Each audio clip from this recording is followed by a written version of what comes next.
I'm Brigham Larson with Brigham Larson Pianos. I didn't quite make it to the before video because we put this one on a mega rush. But here we are. We started this one a few weeks ago. This is a Steinway, turn of the century-ish. I can't remember the year exactly, but here is the progress that we've made. So we've torn it down. This actually gives us good opportunity to check out kind of an intermediate stage or kind of, this is one of the very first stages. So when we get piano to this point, we take out the plate, and the plate, let's get a before shot of the plate. That's actually a good opportunity for that. So the plate is over here.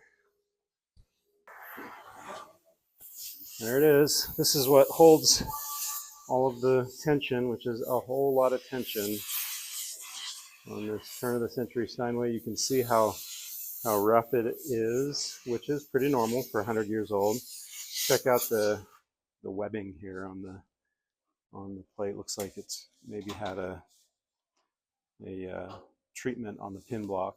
Maybe that's what that is, or maybe something just, I don't know, spilled or something. Who knows?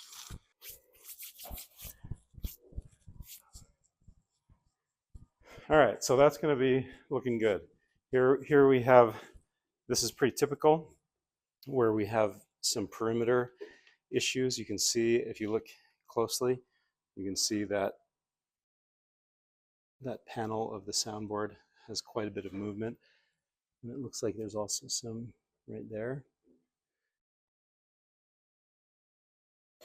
So that's when we redo this portion, I call it PRSB, which is perimeter, ribs, soundboard, and bridges. That kind of takes care of all of this. So what we're doing first is to take care of any perimeter issues, make sure everything is glued down properly, examine all of the perimeters, make sure they're all looking good, nice and tight, none of that loose stuff, because you can imagine it's a vibrating, that's what it is, it vibrates.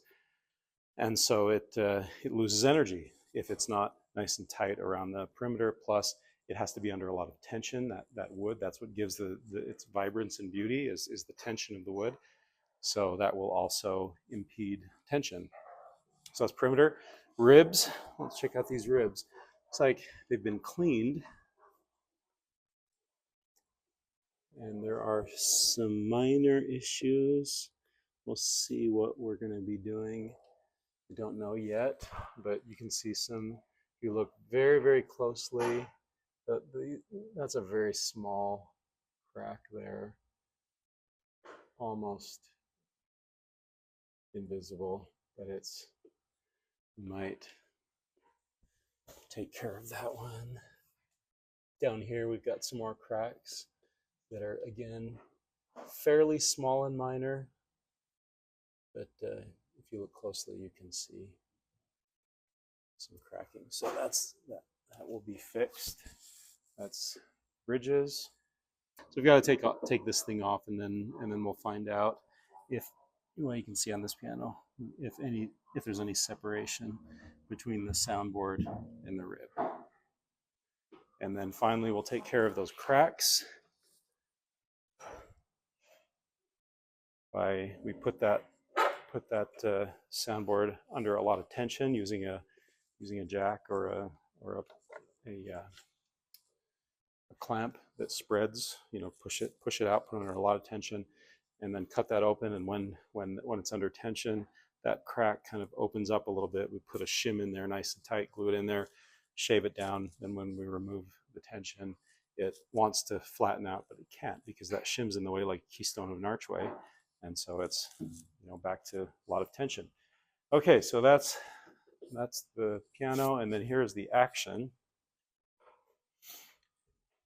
This action has been, this is actually quite far advanced, and this is beautiful work. You can see new whippens, new hammer butts, new damper levers, new damper heads, and everything. When we do this, we do every other one. So we are sure that we get the same spacing and the same bends as what they had originally.